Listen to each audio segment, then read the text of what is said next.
Very tough group that we met. Great. So good afternoon. As you know, we pride ourselves on starting time in HGO, and I'm so sorry that today we are late. We usually are not late, but we had a lot of constituent groups, right? People that came, advocacy, and it's tough sometimes to rush them, especially when they're sharing very personal stories. So thank you very much for being patient. We will not make it a habit, but I want to thank my committee for being on time. As always, we have a new Marshall. You want to introduce yourself? State Trooper, sorry. Wonderful. And I want to thank our staff. Welcome. Thanks for being with us. You want to introduce yourself? Hi. Please stand up. Hi. With us today. So I want to thank everyone for coming. Good afternoon. And today we have the amazing, who am I going to mention? The amazing lawyer, Lisa Simpson. I thought she would know right away. So good afternoon and welcome to bill hearings for the House Health and Government Operations Committee. I'm your chairman, Jocelyn Peña-Melnick, joined by my wonderful vice chair, Bonnie Collison. I kindly ask for your patience if we encounter any technical or streaming issues. Sometimes it happens. Just be patient. Please set your electronic devices, and I'm going to do this myself, to vibrate. If you have to have a conversation, please go outside. As a reminder, there's no food or drink allowed in the gallery because staff has to clean it and that's not their job. You will see us drink because we sit here for hours and we have to stay hydrated. So thank you for your patience. For each bill, we are going to hear from the bill sponsor and the sponsor panel, followed by an all in-person witnesses. And it will go this way: favorable panel, favorable with amendment panel, and unfavorable. Then all virtual witnesses, because we have virtual witnesses as well. And it will be the same format: favorable, favorable with amendment, and unfavorable. The bill sponsor testimony in this committee is not limited. However, I have a caveat. If you abuse it, I will stop you. So I know I haven't had to do that yet because we have very reasonable colleagues. While all witnesses have 2 minutes to provide testimony, and you'll see the timer on the side. A timer is displayed on the screen and a sound will play when your time has expired. Please adhere to our wonderful committee members, to our usual committee rules of 1 question and 1 answer, and please keep your questions brief. If you're testifying when we ask a question, we ask that you decide who's the best person to answer that question, because we are not going to allow everyone to answer it. Otherwise, we'll be here all day and night. Members of the public will be able to view the live stream of this hearing on the Maryland General Assembly website and YouTube. Today, we will hear the bills in the following manner. Although I reserve the right to respectfully to change it sometimes, and you'll see that some of our members will be coming and going because they have bill hearings in other committees. So please be patient and understand. So the bill hearing, the order is going to be in the following order. I have the Health Occupations Board Reciprocal Licensure and Certification. That's House Bill 146, followed by our wonderful Speaker Pro Tem, Delegate Stein, House Bill 68. And then House Bill 462, our own Delegate Martinez, followed by our wonderful Delegate Kerr. And House Bill, that was a joke, an inside joke, and we love him. And then our fabulous Delegate Lopez will be the last bill of the day. So let's get started. House Bill 146, Health Occupations Board Reciprocal Licensure and Certification. Will you be so kind and come up and provide your testimony? And please bring your panel. Anyone? Thank you. I was about to say.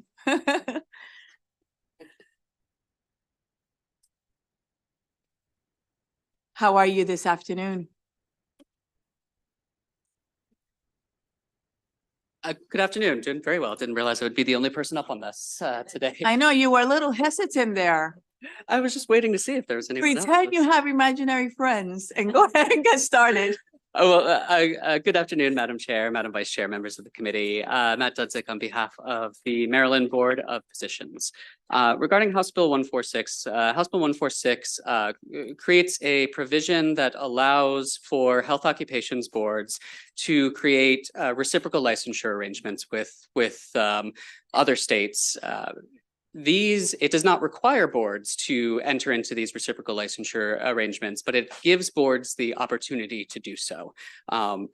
The standards of licensure must be substantively similar between the boards that are entering into such an arrangement, and the arrangement must work both ways. So in other words, it is not merely that we are allowing other states to become licensed in Maryland, they have to have a similar provision for our practitioners as well. The Board of Physicians is in kind of a unique place among the health occupations boards right now because we actually already have a reciprocity provision with very similar language built into the Maryland Medical Practice Act. As a result, in March of 2023, the board officially entered into a reciprocity agreement with Virginia and the District of Columbia for physicians. And so I wanted to provide the committee with some numbers to demonstrate just how effective this program has been. In just the first 9 months of the program, we licensed 236 physicians via reciprocity, which comes out to 115 from Virginia, 121 from the district. And then on the flip side of that, over 400 Maryland physicians were able to obtain licenses in Virginia and the district through this program. It has been so successful that the board has been looking for ways to expand the program. We are in the process of establishing a similar agreement for physician assistants. We've been talking to other boards as well. Unfortunately, the board's current statutory authority to enter into these agreements is limited to the professions that practice medicine, which means that despite the program's success, we have no ability to create similar programs for the other 11 health occupations we regulate, which, as most of you know, are very vital members of the workforce. We're talking respiratory therapists, radiographers. I mean, these are all essential members that we would love to be able to create similar arrangements for. In addition, most of the other health occupations that are not regulated by the board do not have any similar language allowing them to enter into these types of agreements. So House Bill 146 would allow the board and other health occupations boards to explore the development of reciprocity agreements for all of its healthcare practitioners. It would improve portability of licensure and create a real impact on the healthcare workforce in Maryland. Thank you for your time. I urge the committee to give a favorable report to House Bill 146. Thank you. Dan Dorothy, is he here? Dan, you want to come up, please?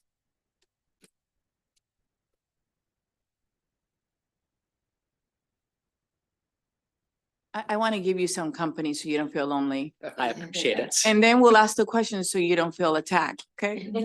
No one attacks here. Just kidding. Go ahead. Good afternoon. How are you? I am just fine, Madam Chair. Thank you. Great to Madam see you. Chair, Madam Vice Chair, members of the committee, I'm Dan Doherty. I'm here on behalf of the Maryland State Dental Association and the Maryland Society of Oral and Maxillofacial Surgeons, strongly supporting House Bill 146. We strongly support portability and movement of dentists from state to state, but we need to make sure that those coming into Maryland are in fact meeting the same qualifications that Maryland dentists do, and we need to be able to have background checks. Reciprocity under this bill allows us to do that. There is the need, however, when it comes to dentistry for an amendment, because dentistry has a provision for licensure for out-of-state dentists. That's a one-way street in. It's not a two-way street as was described before. So I have prepared amendments, which I will send to council, that would correct that provision to make it clearly reciprocity for dentists and dental hygienists, and also to provide for reciprocity for other dental auxiliaries. So with that, I'll be glad to answer any questions, and we strongly support and urge a favorable report on House Bill 146. And if I can ask both of you to meet after the hearing to discuss the amendment, okay? That'll be great. I'm going to open it up for questions now. Are there any questions for this panel? Vice Chair Collison? Thank you, Madam Chair. And I don't know that I'm as well informed as I should be. First of all, I appreciate this bill and really I'm happy to move it forward, support it. But the governor, I believe, also has a bill that is looking at licensing and how do we expand licensing. Does this dovetail with it? Does it complement it, or is it something totally different? I believe that this complements, other efforts. The board has always supported having numerous pathways to licensure, and this is one such pathway. The fact that reciprocity arrangements exist right now with DC and Virginia, and hopefully with other states and for other professions, does not in any way limit the fact that, for example, we also have as a license pathway the Interstate Medical License Compact. We also have licensure by endorsement. We have separate pathways for veterans and military members, et cetera. I think that, keeping the standards the same so that the boards can have the necessary oversight to protect patients, but at the same time, offering numerous ways to demonstrate that you meet those standards and to become licensed as quickly as possible is a great way to get as many people licensed and practicing here in Maryland as possible. Thank you. You're welcome. Any other questions? Yes, Delegate Hill and then Delegate Johnson. Thank you. So first, I just want to tell you how happy I am to hear that the physician licensure reciprocity is working well, because I think it was my 2016 bill that I take special pride in, because we had a lot of resistance from the board about doing it. So the question is, there were learning lessons in getting that reciprocity agreement working. And there was a lot of concern that what lessons have you learned going forward that will make it run smoothly? I think it took about 3 or 4 years to actually get up and running. Certainly, thank you for that question. I can't speak to when your bill was originally passed because that predates my time with the board. But I will say that I was watching the process when we were establishing the reciprocity agreement with DC and Virginia. Certainly, there were we did run into some. I don't want to say barriers, but some speed bumps, primarily with small areas in which our qualifications were different.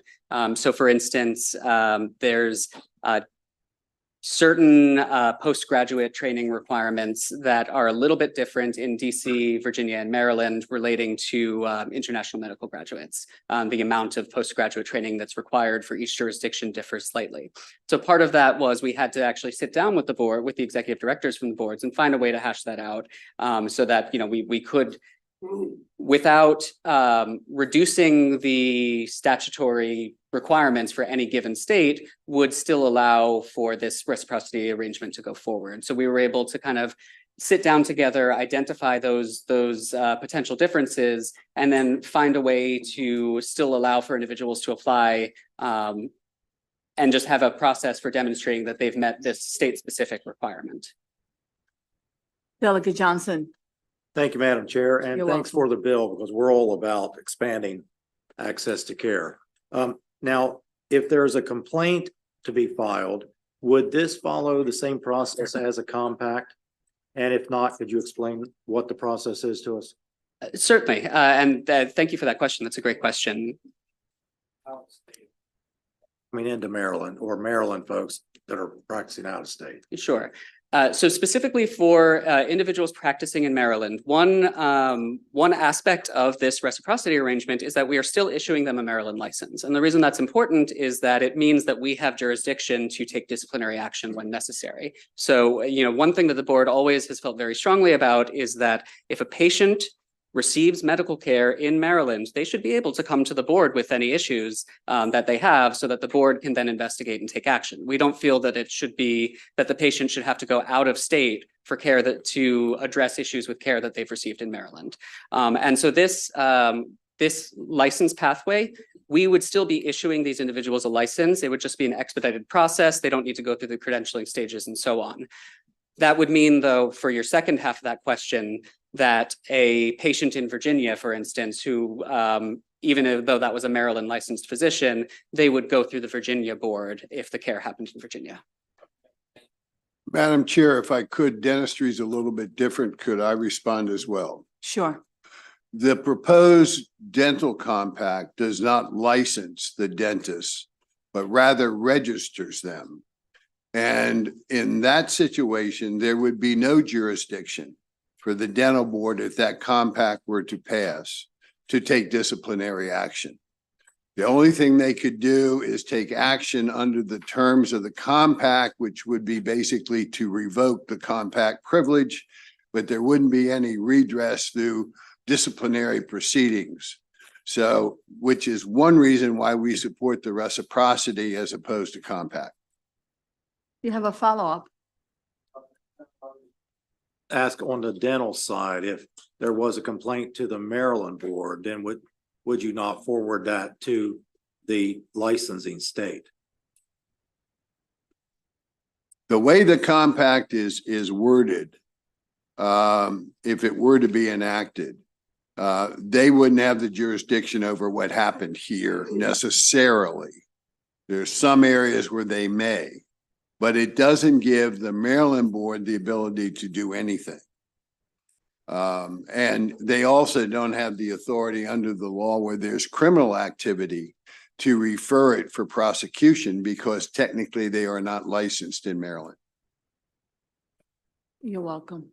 And usually in those cases, am I correct that the state where they're licensed is the one that takes the initiative? If there is, if punishment needs to be, The way it's a Administrative. little complicated the way it's worded. There are certain actions that they might, but certainly if there's criminal activity in Maryland, they would not be prosecuting that. That would be barred because they're not licensed. But Maryland's the only one has the jurisdiction of That's criminal right. prosecution. So but if I may, the same goes to any other state, like that jurisdiction where they're licensed is who has the rights, correct? if the action occurs in that That's state, right. that is correct. Yes, okay. Thank you. Are there any questions, any other questions? And I'm so glad that we called for company. You both did very well. Thank very you much, for Madam the Chair. presentation. If you could just meet and worked out the amendment, and then the bill will go to subcommittee. As you know, in HGO, we invite you to come, make sure that you're available, okay? Yes. Thank and you I so will make much. Sure the amendments go to council. Thank you, appreciate it. So actually, this concludes the bill hearing on House Bill 146. And now we're going to go on to House Bill 68, Delegate Stein, our Speaker Pro Tem, Continuing Care Retirement Communities, Governing Bodies, Grievances and Entrance Fees. Will you come up with your panel, please? Thank you. And welcome to HGO.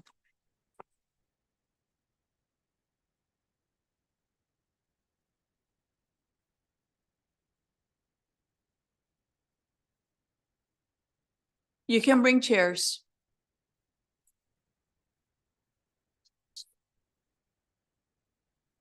You'll be nice and cozy. Go ahead.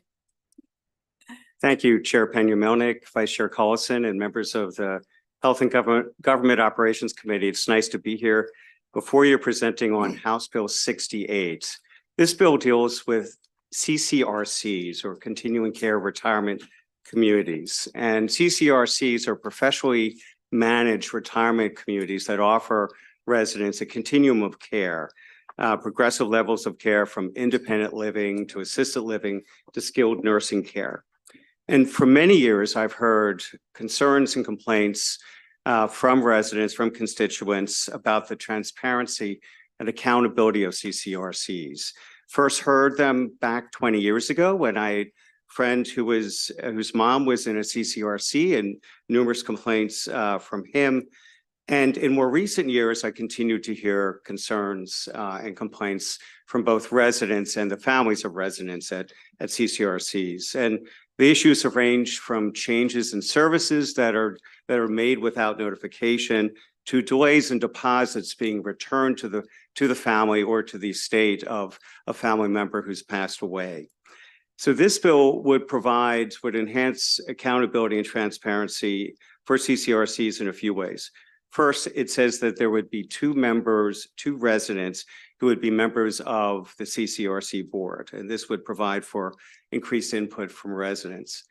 The bill would also require the Maryland Department of Aging to collect information about internal grievances that are filed with respect to residents at each CCRC facility.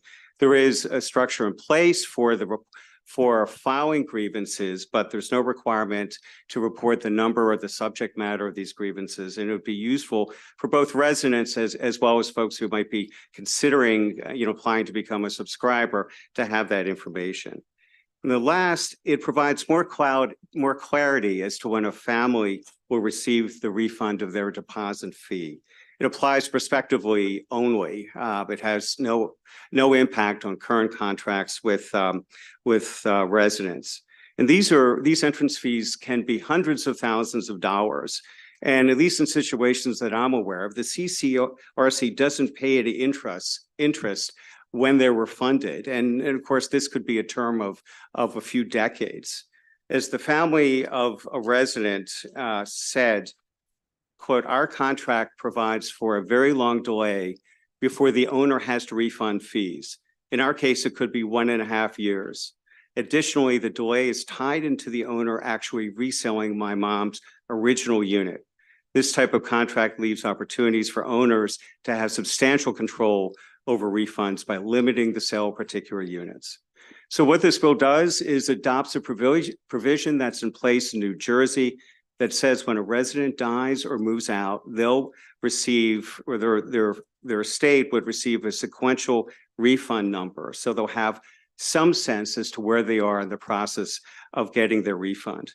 Maryland law already regulates the timing of refunds of deposits in several business situations, such as in landlord-tenant rentals, utilities, installment sales, other business relationships. So we should do the same for CCRC deposits, but again, to emphasize, there's no bearing on current contracts. It only would apply prospectively. I do have an amendment that says that the refund will be paid to the extent of entrance fees that are received by the provider from the reoccupancy of vacated units, and that providers are to make the best effort to reoccupy vacated units promptly. And I know that owners will say that this provision could affect their cash flow, but I guess in response to their opposition, I do want to say a few things. First, again, this applies only to new contracts. No one is saying that CCRCs are not following the current legal requirements with respect to disclosure and refund of deposits. And so because it is prospective in application, it would be phased in. Second, compared to the years that owners have the deposit, and again, situations I'm aware of, the owners do not pay any interest upon refund, of the deposit's fee. So it's essentially a no interest loan. Advancing the timeline by maybe several months is not unreasonable. And third, I would just ask the committee to consider the equities. You've got, in many cases, a large company versus a family that's just lost a family member and whose only equity may be the deposit. So for all these reasons, Madam Chair, I urge a favorable report. Thank you. Thank you for your testimony. Who would you like to testify next? Madam Chairman, members of the committee, thanks for the opportunity to come before you in support of House Bill 68. I'm Bruce Hartung. I'm a retired Lutheran pastor and a clinical psychologist and a Hyattsville native. Go Wildcats. Now I come to you as the president of MACRA. MACRA has listened carefully to the concerns of CCRC residents, and we found three basic groups of concerns. One is resident influence on decisions affecting community life. Secondly, as Delegate Stein has said, management transparency. And thirdly, financial concerns, including the timely refund of entrance fees, as well as corporate stability. This bill begins to address these concerns and moves us all forward, we hope, in all three areas. Our aim, in which we hoped, would be collaboration with boards and management of CCRCs, is to support the necessary ingredients of cooperative engagement and mutual walking together and that is toward our common goal, which is enhanced and engaged living for older adults. We've recently heard of Governor Moore's executive order establishing the Longevity Ready Maryland initiative. And we're delighted that these initiatives that we are suggesting are real steps in Maryland becoming more longevity ready. The proposal for a change in the refund distribution method for entrance fees eliminates the potential for unfairness and confusion and ensures all residents receive their fair share regardless of which unit becomes vacant first. Actually, it protects the lower income people in the residence. The proposal for one more. It's okay, you can have another 30 seconds. Go Okay, ahead. thanks. Right, our two resident board members simply ensures better representation and understanding of resident perspectives and ensures alignment with community priorities. The proposal to track formal grievance procedures has the potential to identify systemic issues and areas for improvement, allowing for targeted solutions. House Bill 68 empowers resident participation, control, and promotes accountability and fairness. Thanks again for this opportunity. And You're I welcome. apologize for going over. It's I okay. timed it. It's all right, you know, it's I different thought I when you're was in here, 2 right? minutes. It's okay. No, don't worry. Thank you for being here. Next, please. Yes, my name is Dan Tracy. I'm a vice president of MACRA. I'm also president of the MACRA chapter at Mercy Ridge Retirement Community in Timonium, Maryland. And I'm just going to address the first part of the bill, which deals with resident input. A CCRC is a unique entity, and because of the status of the residents. Legally, residents aren't stockholders, they're not lenders, they're not nonprofit members, but they are the primary stakeholders of a CCRC. They are the reason for the CCRC's existence. They each have made a substantial investment at the outset, and then they've made significant commitments essentially for the rest of their life to the facility based on representations and an extensive array of representations and promises made in the disclosure statement and in the residency agreement they signed. So consequently, it's basic equity that the residents have some meaningful participation in the policies and operations of the CCRC. Now, current law on resident input simply provides that management board elect one resident to serve on the board after consultation of the Residents Association. And that's it. That's all that they have. And many CCRCs do not provide any more in the way of access to management than what is minimally required by law. Additionally, the single resident board member has been of minimal benefit since they have been muzzled by an unnecessarily restrictive view of their fiduciary obligations, preventing them from discussing any board management matters with the residents, not just confidential, but any members.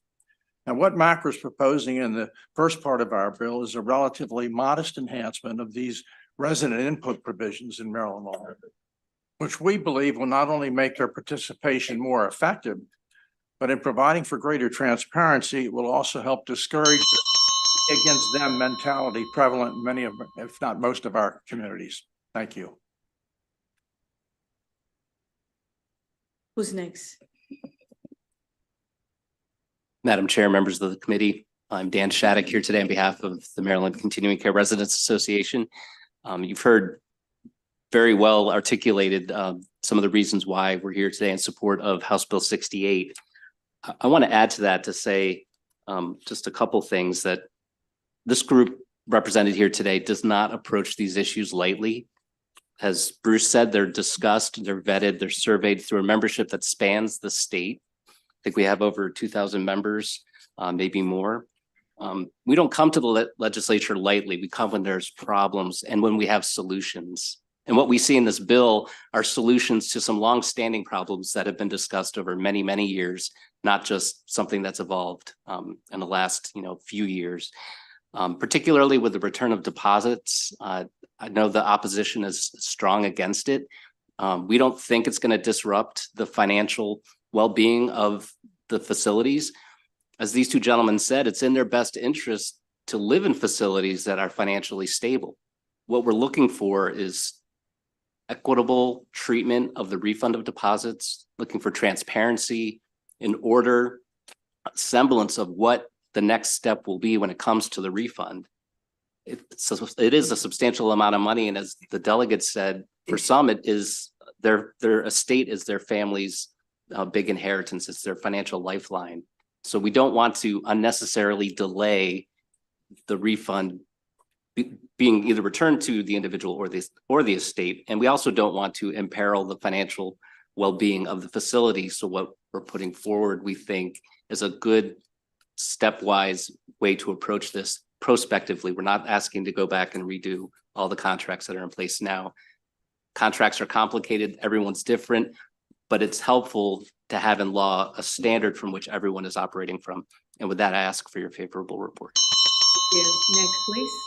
Right, Barbara Brocato, and I'm here also, And representing MACRA and in support, strong support of House Bill 68. I've represented MACRA for 30 years. And in that time frame, MACRA has led the effort in this state that has resulted in a body of law that has some good protections for residents. And those protections would not be in the law had it not been for MACRA's advocacy. We started our effort, as I said, in 1994 before the Senate Finance Committee, and MACRA presented some basic reforms. And then John Erickson, who John's not around the complex anymore. He has created CCRCs all over the country. But then John Erickson came in opposition.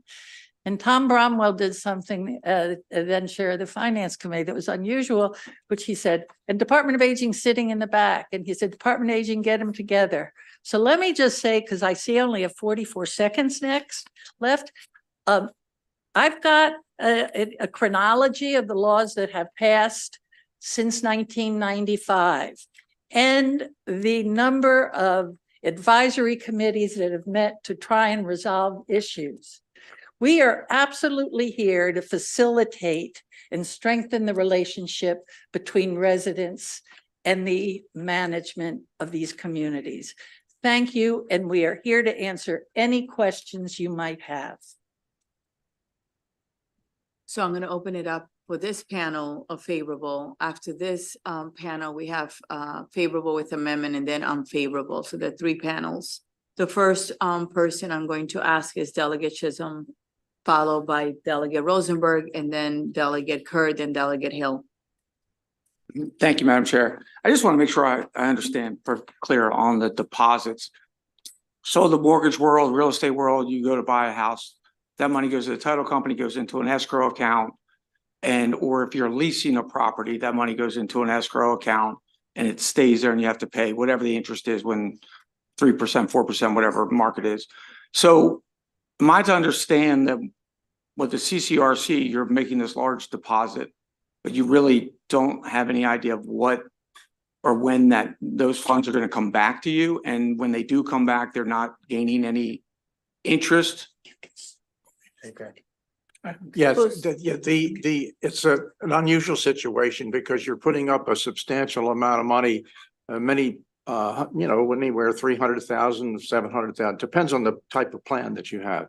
But when that money goes in, as was referred to as a non-interest bearing loan. And the community, the CCRC uses those funds. I mean, those funds, and they're not separately escrowed. But they are carried on the balance sheet as a liability, the refundable portion. Now, not all that money that's paid up front is necessarily refundable. Some plans it's 50%, some plans it's 90%, some plans it's 100%. But it sits there as long as that person is there. And then when the residency is terminated because of death or because they left for some other reason, it's refunded to them. Now, the law says it's refunded when the unit that they vacated is resold. And there's no time limit on that. And that's really the issue, because when a facility gets in a little short on their cash flow rings, they'll put off selling the units that have the refund obligation in favor of the ones that don't. And we've had situations, as the delegate has said, where some families have waited a couple of years or more to get the refund. Sure. And because I do want to make sure I understand this, and so I'm assuming the money is just all bundled together, but the reason for a deposit is to protect the owner from something the resident might negatively do to that property. And you're telling me the resident's really not there. The resident's gone at that point, has either passed away or moved. So now you have a deposit on something that the resident has zero effect on. Deposit's sort of a misnomer. It's an investment, if you will. I mean, because most people that are moving in are taking the sale of their house and they're taking the proceeds and they're putting it in. It's like they were buying a condominium, but they're not. That's the equivalency. My pleasure. I have next Delegate Rosenberg, followed by Delegate Kerr. Thank you, Madam Chair. My question, Mr. Tracy, is for you. When we met earlier, you told me you were a lawyer and in real estate. So if I could. Retired. Well noted. How does, if it's fair to say that the tenant, well, they're more than tenants, the investment that you and the people on whose behalf you are here today have made, that they have invested in the property, how does their input into the decision-making about the property compare to that of other investors in properties? I think you made reference to shareholders. How does, under current law, and then compare it to what it would, their input, their legal rights would be under this bill? How does it compare to the relevant property owners in other investments or shareholders or in real estate investments? Well, it would be, it wouldn't just be real estate. It would be basic, any investment. If you're investing in something, you're going to get back either, you're only going to invest in the Baltimore Orioles because you're going to be one of the co-owners. And so you're investing money and that makes you an owner, or you're lending the money and to them